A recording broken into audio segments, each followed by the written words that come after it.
technology, but I cover a significant portion at the end of security issues. So should give you like the fundamentals dive in, and then I also posted like all my research is all going to be online, so you have everything, like including stuff I didn't cover in the talk. So yeah. Pardon? So most of the stuff I did wasn't really necessarily tools. It was mostly around like collecting information and resources so that people have that. Most of the tools that are available, like it's still very limited because it's so new. There are some tools out there to do like disassembly, to do just basic reverse engineering of like Ethereum smart contracts, for example. But I'll cover those. Yeah. I mean, if you know how to reduce the Bitcoin work, that'd be great. Yeah, no. But I don't solve world problems. I know. No. I mean, there's other proofs that they're working on because of that, and I'll talk about exactly how much energy it wastes. And there's also it is truly wasted energy. It's like the only purpose of it is so that we don't have too much going on at once, creating work so that we can all agree that okay, that guy took a long time, so we'll agree on that one. Security of the entire system. It's not. All right, we'll talk after. We'll talk after. Let me do this, and we'll talk after. Suddenly, The floor is yours. Yeah. suddenly it's 1 o'clock and he hasn't even gone to the second slide. Yeah, don't worry about it. Hey, Steven. That's one of my favorite things. Like you said in a bar with someone who sits there into security too. Yeah. You just have to drop the word blockchain and you know you're going to be there a couple hours. Yeah. And the thing is, like, I'm not gonna pretend that I'm gonna be the expert at like hacking Bitcoin or any one particular niche. What I really want to get across is like, here's what you need to know to get started, and this is what's out there, and then there's some things that people don't really consider when they implement it. So, yeah. I'm just saying everyone seems to have this thing implemented. Oh, of course they do. Yeah, because it's new, right? It's a new technology. Did anybody try to keep you from talking? No. Yeah. You must not have stumbled on something truly. Do we know that it's truly? I mean, it's not like I talk about it in public a whole lot beforehand, so. And that isn't really a last name. Look at that. How do you think that's pronounced? There's not enough vowels in there, sir. It's an Eastern European name, that's why. They don't believe in You vowels. don't have enough vowels in there. You need to leave. You're not really you. It's his last name, but it's an anagram. Oh, okay. All So right. he swapped You gotta all the rearrange it. letters. It's like Meat Pistol, right? Yeah. His last name's really Within. It's Wathen. Something like that. How do you pronounce that? It's Natu. I would. That's like the English I would pronunciation. not If I was guess like that. the true Ukrainian pronunciation, is Natu. So, but I don't. That confuses people. Against my head, I would not guess that. It's like Na, just simple NA, number 2. Yeah. I know, I get the question all the time. I have to spell it out all the time. I've got the phonetics down pat. Yeah. So, my wife had it even worse. Her maiden name was Porter, so she had it easy. And then she married me, and yeah, not so much. Not so much. Did you sit her down and explain all that to her before? She knew she was getting into it. Yeah, she knew she was getting into it. Now the AD administrator in his work Yeah. didn't know what he was getting. Yeah. Yeah, exactly. Is that NATU? NATU? No. No. Yeah. Yeah. Yeah, it would. I don't think it's on any list. I mean, now it probably is, but. Well, as soon as they release Equifax _2017 passwords. Yeah, you never know. I don't know. I don't know if I was in there. I'm Canadian, so don't hold it against me. Okay, we got about 30 seconds. There's still some seats if you guys want to sit down, unless you're just planning on leaving right away, and that's fine.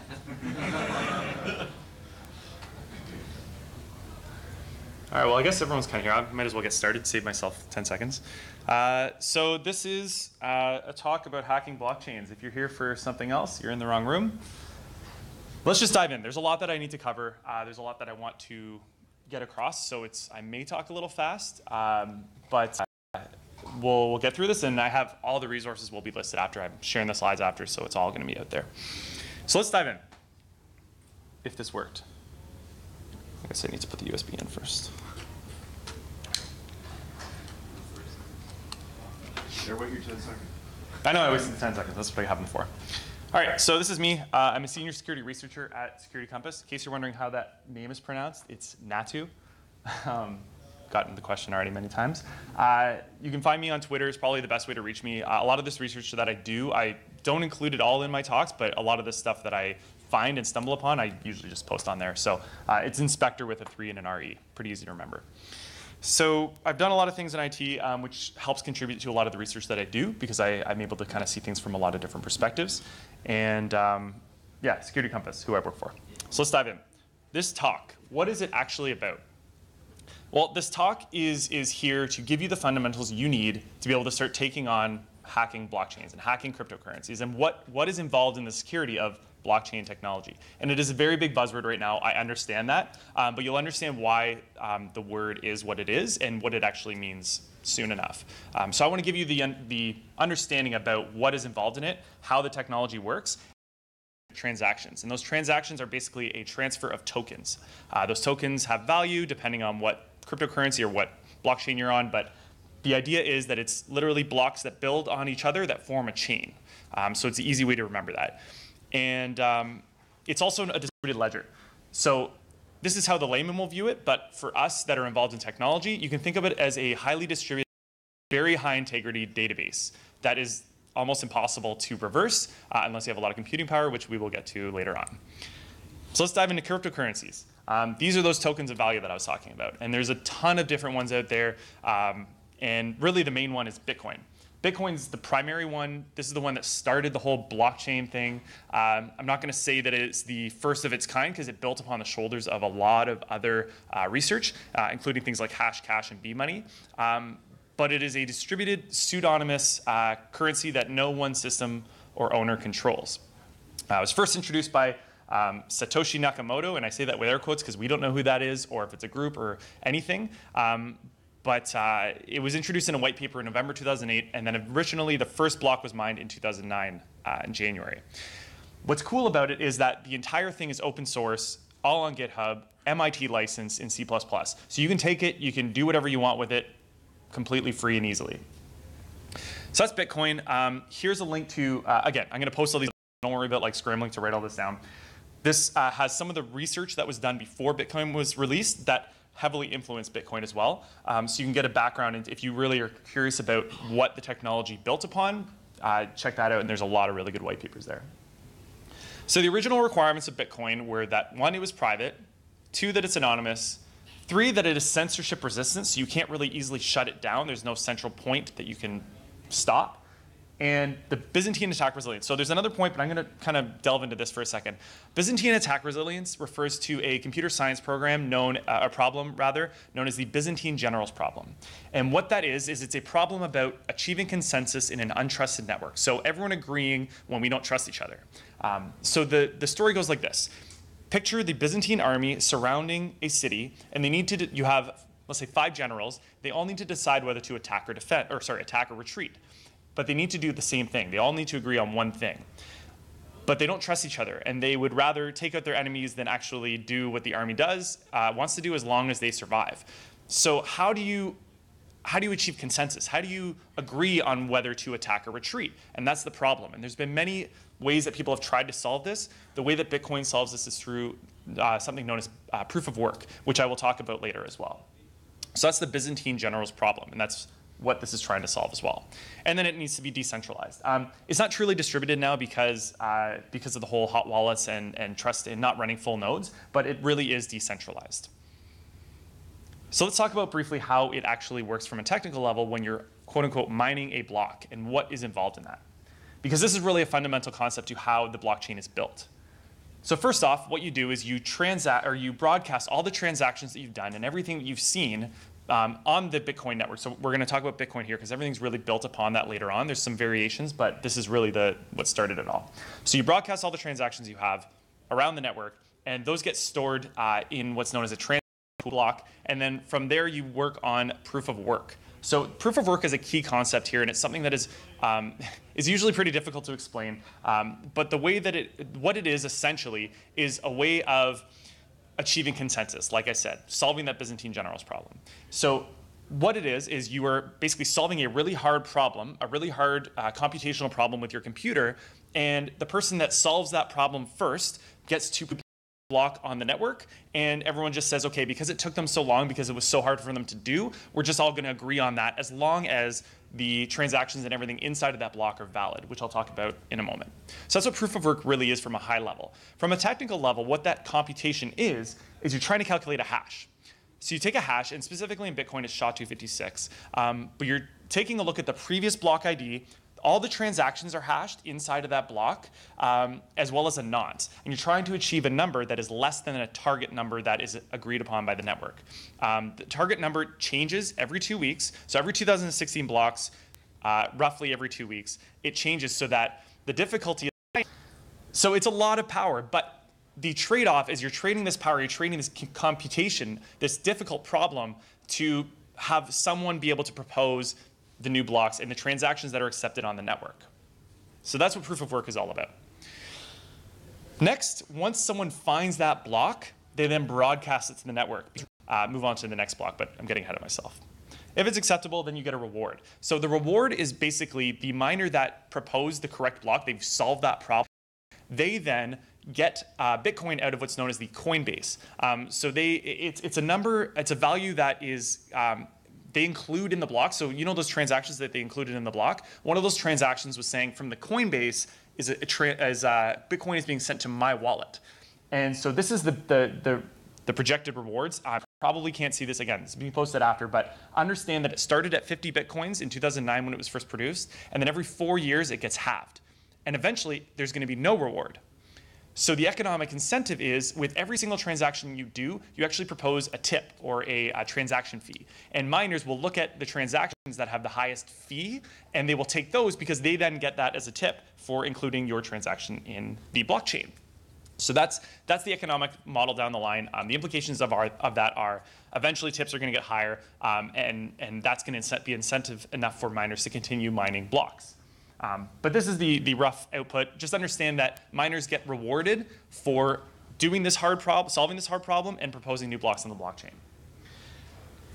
And then once that reward is given and the block is spread out throughout the network, all the miners on the network, all the full nodes, start working on the next block on the chain. So you have this long chain of blocks that build upon the last ones. They start building on the next one. Now, the problem comes in with, what if two people solve the block at the same time? Because you can have a large, there's no one single nonce that will solve the problem. There's a number of different answers that you can have. So you can have multiple people solving the next block validly at the same time. In that case, what happens is the blockchain essentially splits, and so you have A and B, different blockchains, and because it's sent out to nodes around them, the nodes, as soon as they see the next block that comes along with the longest chain, miners will work on the longest chain. So the reason they work on the longest chain they see is because it took the most amount of work, and that is what we use to agree on what is the valid blockchain. Essentially, this is just different cryptocurrencies that have come out. A lot of them were based on the original Bitcoin, but they all have a different thing that they propose, a differentiator in them that you'll see. So I'm going to briefly cover these because it means that you don't have to, if you're looking at the security of blockchains and you want to just start researching this, you don't have to look at Bitcoin. Bitcoin is the main one, Ethereum's the second main one, which I'll talk about later, but there's a ton of them out there. And so I'm going to cover briefly a few of them if you want to take a look at them. And one thing to note is because, again, all of these kind of came from Bitcoin, if you find an issue in one, you'll likely find a similar issue in many other ones too. So there was color coins. These don't really exist much anymore, but they were basically, they existed upon the Bitcoin network. And instead of using Bitcoins as currency, there's a small value where you can put in data in each of the Bitcoins, and the data would just hold an arbitrary value. And if your client understood what that value meant, then it would essentially stand for something else. So it could be, instead of a Bitcoin, the Bitcoin is a token for a share in a company or something like that. These don't really exist anymore because of the value of Bitcoin. It has skyrocketed, so everyone just wants to use that as a currency now. Then there's Dogecoin. It was just started as a joke, but it had much faster block time, so people were able to mine it super quick, and people were just throwing them out left, right, and center as tips. It was just a fun thing. Litecoin introduced a memory requirement, a higher memory requirement, so you don't have application-specific integrated circuits. So people have literal integrated circuits that are built just for doing a specific type of hashing. This is how people do Bitcoin mining now with SHA-256. There's now Litecoin miner machines that kind of do this too. So that was the original first one to kind of propose something to combat that. Peercoin, proof of stake. So this is, I mentioned that proof of work is how Bitcoin solves it. Proof of stake is another proposed way of solving the consensus problem. Proof of stake essentially I'm not going to dive into it too deeply, but understand that it basically means in most implementations that the more stake you have in the currency, so the more currency you have, the faster or the better chance you have of computing the next block. So the way I kind of look at it, maybe a little cynically, is that the rich get richer a lot easier. So Peercoin was the first one to propose proof of stake. Primecoin, instead of wasting electricity just to achieve consensus, you're using the electricity to actually calculate primes for science. So all that computation power is being used to calculate scientific primes, which is a problem that many academics actually need to solve. So it is going somewhere else. So it's kind of an interesting twist on the proof of work problem. Darkcoin and Dash basically strings together a bunch of hashing algorithms. Monero introduces private transactions. And Zcash is really cool. I'm not going to talk about zero knowledge proofs because, to be honest, it goes way over my head. But it's completely anonymous. And because of that, it was actually very, very popular around ransomware as well. So let's talk about Ethereum. Ethereum is now the second most popular cryptocurrency on the market right now. And the reason for that is because it's not just a cryptocurrency. It really evolved what blockchain technology can do. So it's very similar to Bitcoin in the sense that it's a cryptocurrency, but it has some small differences and it has some major differences. Some of the smaller differences, again, this actually came out, it was proposed in 2013 by Vitalik Buterin, and it actually came out and first went live in July 2015. So it is just over 2 years old. It's very, very, very new. It has a different hashing algorithm. It doesn't use SHA-256, it uses Ethash. It has a shorter block time, so about 14 to 15 seconds to calculate a new block. And then it actually has block rewards that don't cut in half, they just remain the same over time. So every time you mine a new block, you're always going to get the same reward. They're also looking at implementing proof of stake as well with a proposal called Casper, but it's not implemented yet. It's currently using proof of work. And this is the value of it. It is very volatile, but the last time I checked, it was about 307. And it's skyrocketed. Think about that. That has gone up since July 2015. It's huge. But what really makes a difference, the difference between Ethereum and Bitcoin, is what's known as the EVM, or the world computer. It is essentially every single node that runs on the Ethereum network has an EVM interpreter. So you think JVM, it's not an interpreter. Think JVM in Java. It allows you to read JVM bytecode.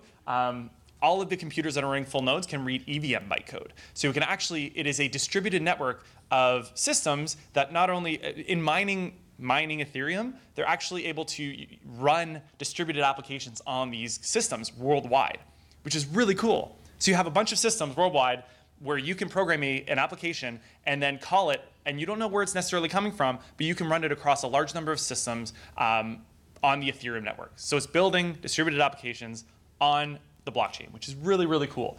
It was a very, very different. It was very different than Bitcoin in that sense. So what I was talking about is distributed applications, are otherwise known as smart contracts. So it's essentially an application that has a set of rules that when you call it, it will run those rules or will run those functions. Just think of it as a distributed application. What's cool about smart contracts, so to prevent smart contracts from doing like a DDoS, so if you just keep calling it on all these distributed nodes and sending it traffic somewhere, every action like add, multiply, store, all these small actions cost gas, which is translated to Ether. Ether is a currency on Ethereum. So it actually costs you money to call and run these applications. So two things from that. One, you have to optimize your programs to make sure that they are as efficient as possible if you want them to be cheaper. And two, it prevents you from running a DDoS network, essentially. Unless you have some kind of flaw that allows you to produce unlimited Ether, you're really not able to do something like that, which is actually pretty smart. So smart contracts, they led to the next evolution of Ethereum and the next thing that people started doing on Ethereum, which is known as DAOs. These are distributed autonomous organizations. So it's entire organizations built on the rules of a smart contract. So it is run based on rules in a smart contract and people owning tokens that allow them to interact with that smart contract. So the most famous instance of that to date was known as the DAO, which I'm going to talk about later in the security section. But the DAO was essentially a hedge fund built upon Ethereum. So people bought into this hedge fund. It raised about $150 million in 21 days. They bought into this hedge fund. They had a token that could interact with it, and they basically voted with that token on what companies or what things that hedge fund was going to invest in. So it was really, really successful. shortly, for a little bit. And so that was one of the most famous instances of a distributed autonomous organization. But the next step after that was ICOs, initial coin offerings. So this is probably, many of you have probably heard of these or seen these in the news lately. What they are is, you think of an IPO. When a company goes public, you can buy stocks on the company. Well, the same thing is when a DAO goes public or when a DAO goes live, you can invest in it. So with the DAO, for example, people would invest money and then they get the token to be able to interact with it. So you're buying tokens to interact with that organization, essentially. So ICOs are the same thing, but on Ethereum, essentially. They're very sketchy right now.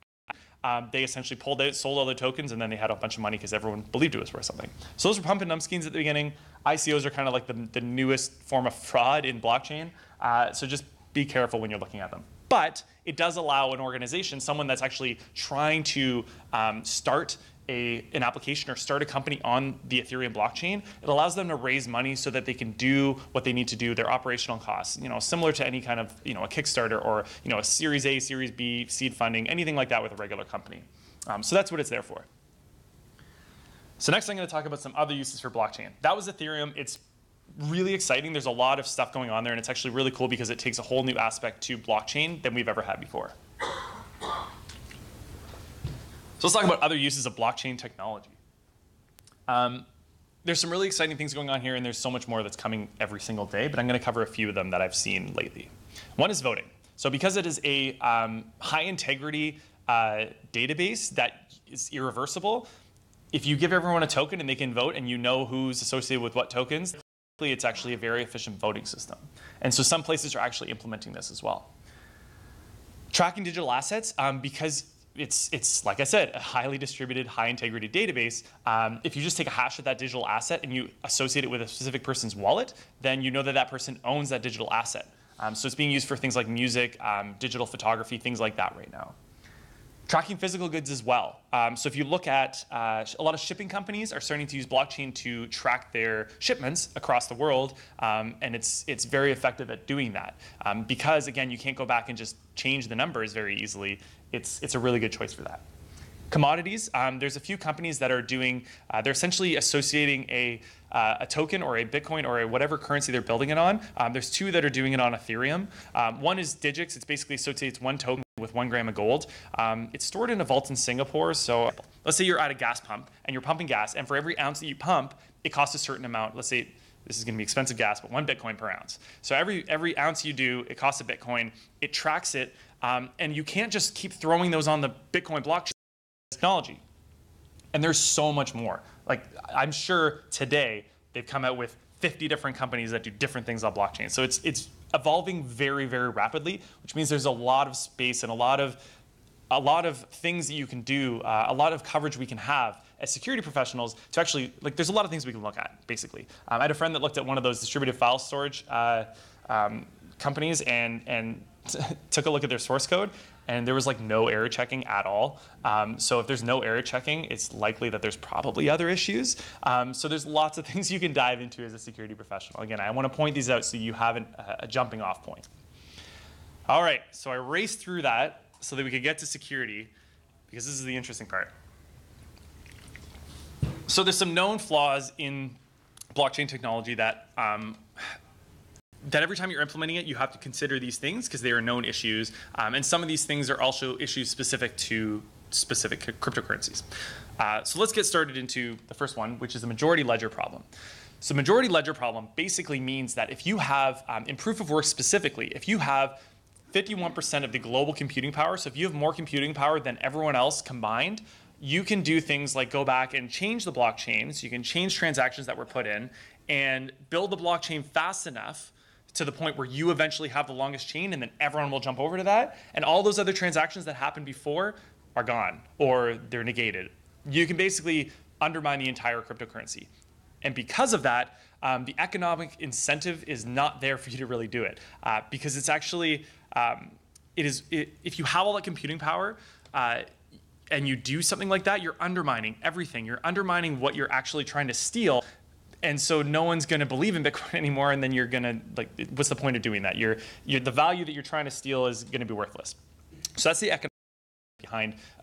It was actually addressed in Satoshi Nakamoto's original paper. He talked about that specifically.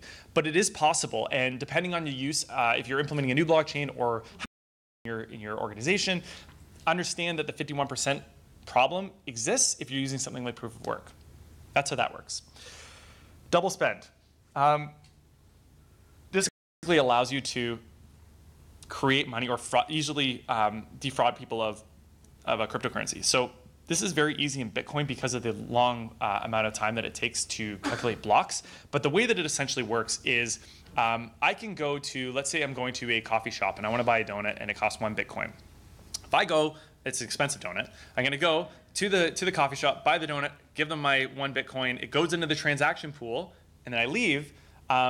Because they don't want their customers to wait around for 60 minutes to actually confirm that it is for sure on the blockchain and it is definitely in there and it's not going anywhere else, I can then turn around once I walk out and make a same transaction with that same Bitcoin to my own wallet and just say, hey, I'm just going to send it over here instead. It's in the transaction pool. The key difference, the key thing to do if you're going to be trying something like this is if I change the tip amount or the transaction fee, let's say I did a tip of 1 Satoshi, which is 1/8 of a Bitcoin, to that original transaction for the donut, but I send myself a Bitcoin and I do 0.001 Bitcoins, well, that one is definitely going to get picked up by the miners around it because they have more incentive to do that than the other one to the donut or to the coffee shop. So it's going to get put up in the blockchain. I'm going to get that in my other wallet, which is still mine, and that coffee shop owner is going to get nothing because every single miner that sees that transaction, that first one, they're going to see it and they're going to say it's invalid because that Bitcoin has already been spent. So that is the double spend problem. It's essentially it's a problem that is really big in Bitcoin when you deal with microtransactions like that, and so this is one of the blockers of not getting into the mainstream for things like buying a coffee here and there. One recommendation to get around this in blockchain or in Bitcoin rather is because it's 10-minute every 10 minutes a new transaction comes out. Just because your transaction gets included and you see it on the blockchain after those 10 minutes doesn't mean that it's for sure going to stay in there. Because remember, it could split. Someone could have not included your transaction and then that chain gets built up higher and yours doesn't get included. And during that time, whoever you sent it to or the person that sent you that Bitcoin, they could go and spend it and send it to another wallet in the meantime. So the recommendation is to wait about 6 blocks, so that's about 60 minutes after you make a transaction and it's included in the blockchain to be sure that it is going to stay there, which is not always for a lot of things, but it is just something good to know, especially if you're making transactions that you can wait a little bit longer for. That's the double spend. Basically creating money out of thin air, easily defrauding people, and you get to keep Bitcoin from it. All right, this is a more theoretical issue. This is essentially a collision. So if you can find a way to generate a valid private key for a public, because every wallet is a public-private key pair, and so if you can there was a project that tried to do this called the Large Bitcoin Collider, where everyone started using that. I see some of you are familiar with this.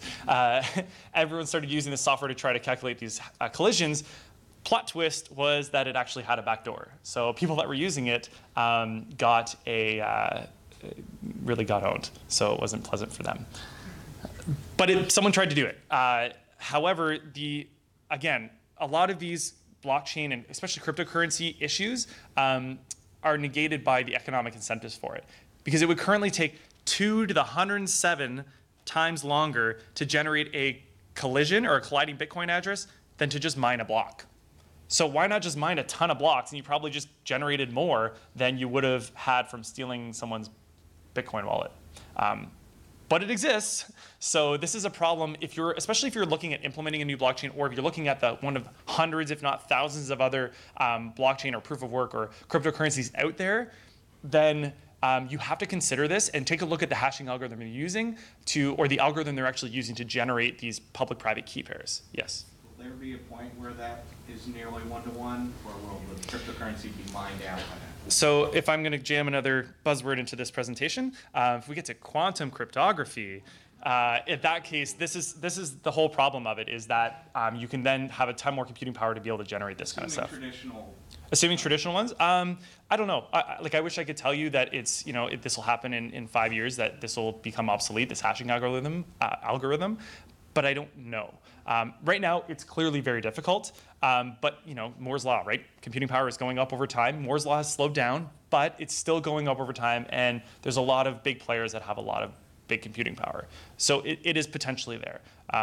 Again, if you are using a weaker algorithm to generate these key pairs, then this is much more of an issue for you. And if you're looking at implementations of this that are using a weak algorithm, this might be something to look at. Okay, wallet correlation is the next issue. I'll let you read this. It has nothing to do with wallet correlation. It has something to do with correlation, that's all. So the way the wallet correlation works is essentially just linking back a particular wallet to an identity. Remember before I said that Bitcoin, one of the purposes of Bitcoin was to be anonymous? It's not completely anonymous. Remember, it is a ledger of high integrity, and we can track everything back to the beginning from the source. So we know all the transactions that have happened from specific wallets. We know all the transactions that that Bitcoins have been sent to. But you can still hide, like if someone doesn't know who's associated with what wallet, it's kind of meaningless. But there's a few things to consider when you're thinking about this. One, all Bitcoin transactions, it's a peer-to-peer network, and when you broadcast all your transactions, it's sent unencrypted. So if you have other nodes on the network that are listening and logging, and you have enough of them, technically you can do some kind of statistical correlation around what IP addresses are sending these new transactions, and you can do timing attacks. There's a lot that you can do for correlation around this data because, like I said, it's peer-to-peer unencrypted. There's also another thing where if you are using an exchange to buy or sell Bitcoin, because of, I know in Ontario there's the KYC laws, the Know Your Customer laws.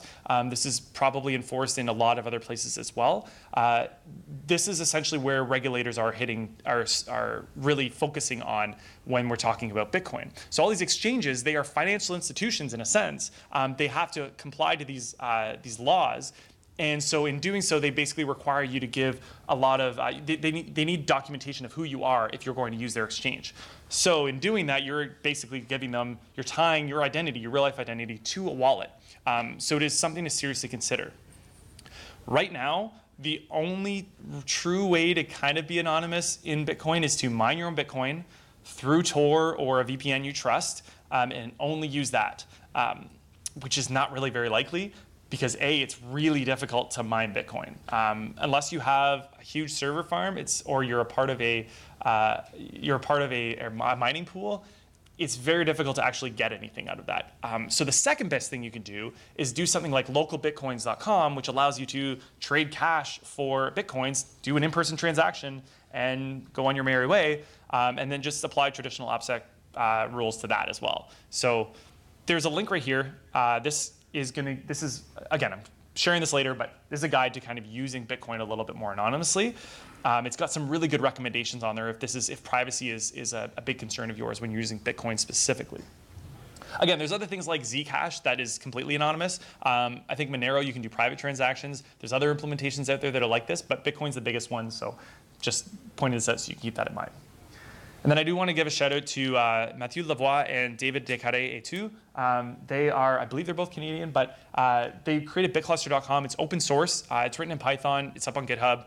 Basically, it allows you to do some of this correlation and track Bitcoins and I believe wallets as well over time. So it's this big database that allows you to track everything. It's actually really interesting. So if you want to get into and start looking at what wallet correlation can do and like what you can do in that space, that's probably a really good place to start.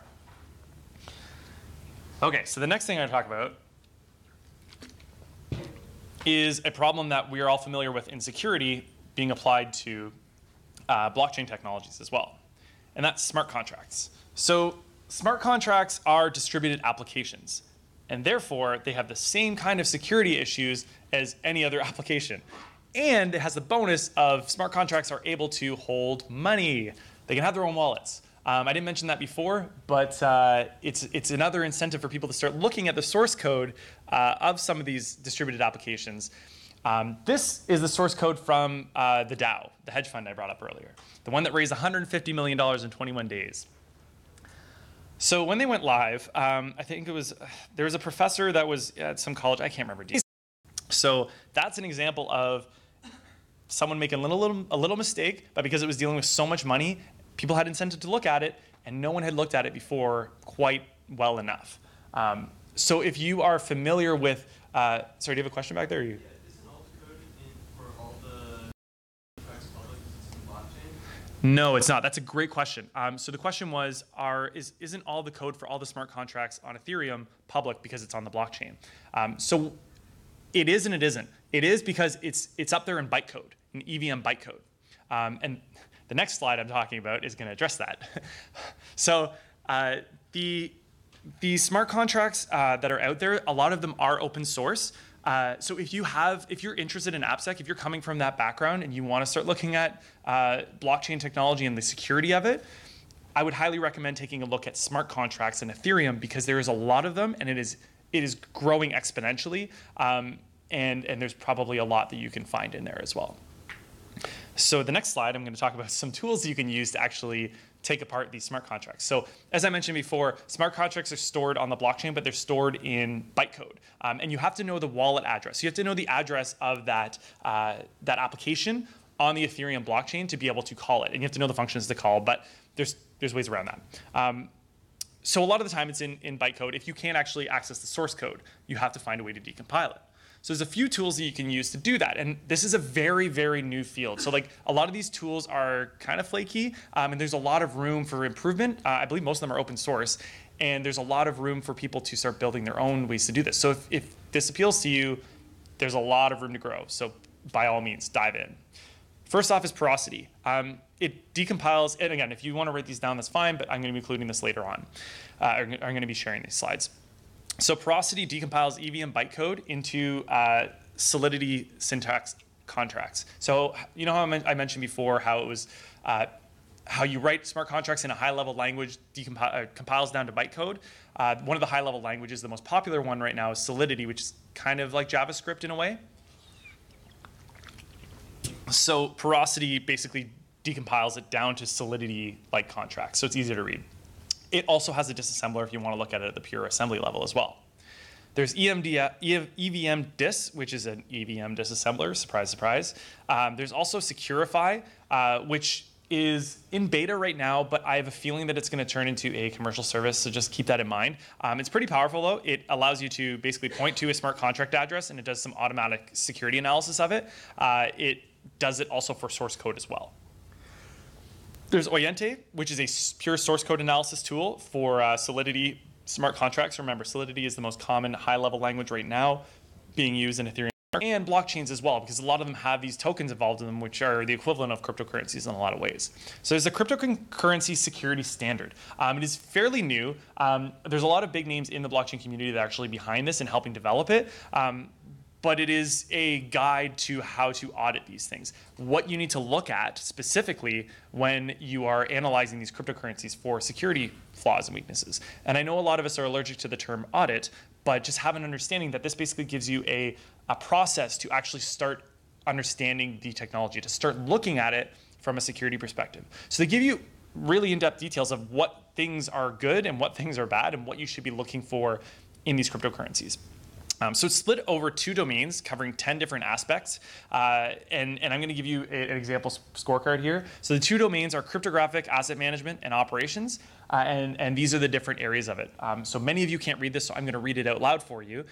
Key and seed generation, wallet creation, key storage, key usage, key compromise protocol, key holder grant and revoke policies and procedures. And then under operations, you have security audits and pen tests, data sanitization policy, proof of reserve, and audit logs as well. So it's still growing. There's a lot of work being done on it. And the last 2 times I checked, there was something new. So it's a rapidly evolving standard right now.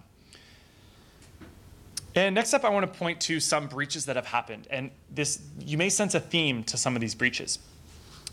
First off, there's CoinDash. CoinDash had a hacked website, and the funding address was swapped before the ICO. CoinWallet had a SQL injection vulnerability, caused them to shut down because of it.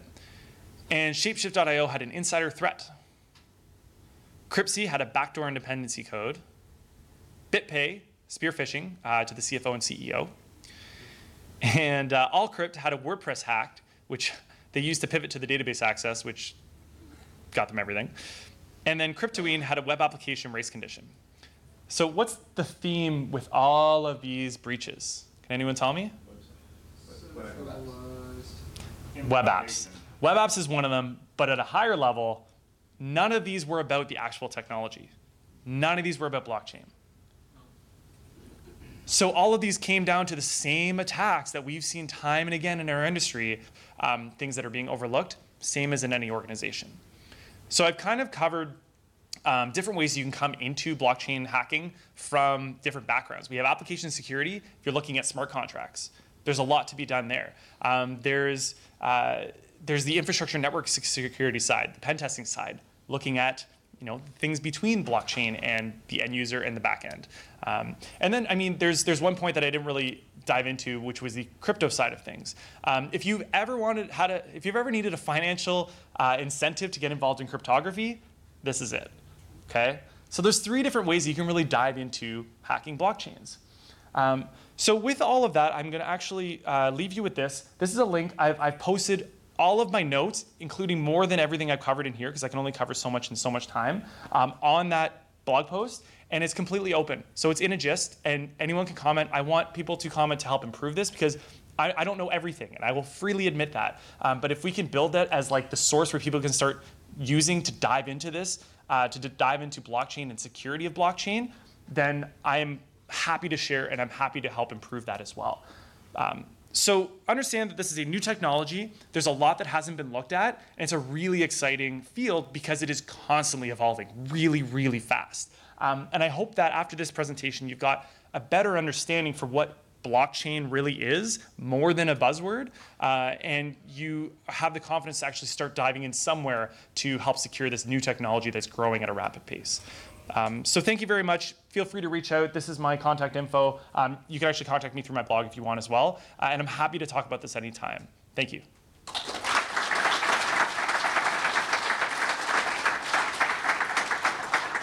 I actually have about 3.5 minutes. Are you next? And tour on your own. One thing about that before I talk about Verge is you can do the mining locally without necessarily needing that network side of things, because all you're trying to do is achieve, calculate a hash to generate the actually generate the right target, or go less than the target. So the Tor and network and VPN side of things is really only for when you're broadcasting and receiving transactions. But your question was, what do I think of? Is it cryptocurrencies that are built on Tor? So yeah, I had seen Verge Currency uses Tor as a backbone for their wallet. I was curious what you thought about that. Oh, so it's okay. So Verge is a cryptocurrency that uses Tor as a backbone for its wallet. I'm assuming this is just a hot wallet service where they're just storing it on some kind of Tor hidden service, correct? Well, I think they have they have public ledger, and when you when you do your broadcast, it goes over.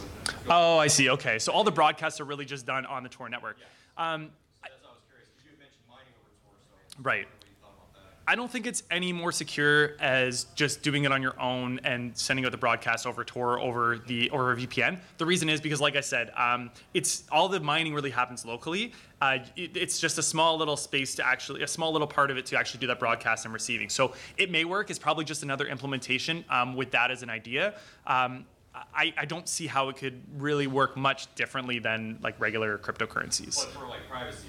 For privacy, you're just trusting the Tor network to do that. So if you can do that on other cryptocurrencies too, but I would say that if you trust the Tor network, then do it. It's could be a good thing. Yes. Was the Mt. Gox hack a double spend, or was it? The question was, when does the Mt. Gox hack a double spend? I don't remember. I actually have a tab open right now. There's some guy just did a talk on the Mt. Gox hack. So I'm not entirely sure. I have a feeling that it was just like a hacked website and someone just drained it. No, 100%. Yes. You mentioned the financial incentive versus actual real non-financial incentives to correct this. How easy would it be to do, say, the Chinese really concentrate on that? How easy? Okay, so you're saying that financial institutions have we have a financial incentive to look at this? Governments aren't motivated might be motivated by the financial. How easy it would be with it be for a governmental sized organisation to really bugger this up? Oh, so how easy would it be for a government-sized organization to really mess with this? So China, for a while, actually had the largest amount of computing power for Bitcoin. So it would be easy if they had over 51%. Remember that 51% majority ledger I talked about? They could totally do that if they really wanted to, if they like aggregated it all together and joined one big mining pool in China through like, I don't know. They would have to all group together to do that. So if you have a lot of computing power, if you try Bitcoin, right now it's very difficult because there's a lot of computing power on that network. But some of the smaller ones, you could easily do something like the majority ledger if you're using proof of work. It's 1250. Like IBM, I have a whole other slide deck that goes longer and it covers like all these private ones. I actually have it on that link, a list of a bunch of them. But I know there's a lot of good work being done there because financial institutions want to control it, and also they're in an environment where they don't need a trustless environment. So they don't need to like the banks will trust each other. They'll trust their own network. So you don't need to use proof of work. So you can just have someone like an oracle is what they call it, who is basically saying, okay, all these transactions are included in this block, and it's much more efficient.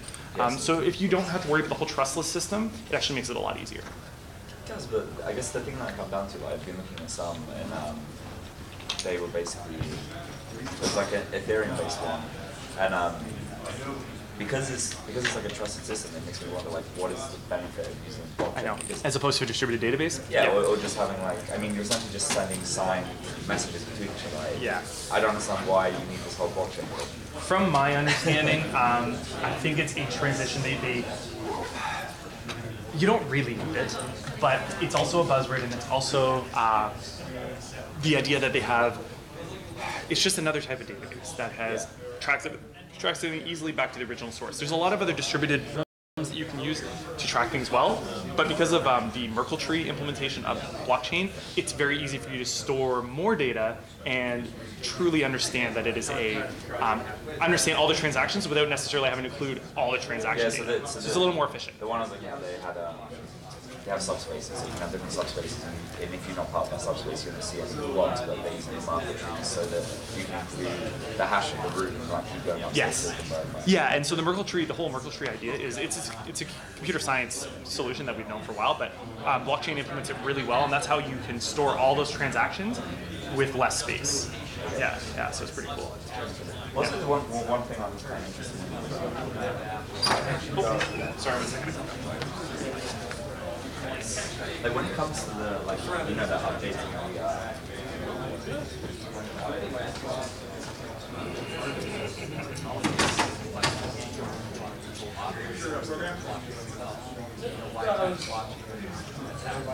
Keep one of those seats. But honestly, it's really cool to see. I don't know if you talk about applications for blockchain technology aside from currencies. Distributing files, like distributed file storage, and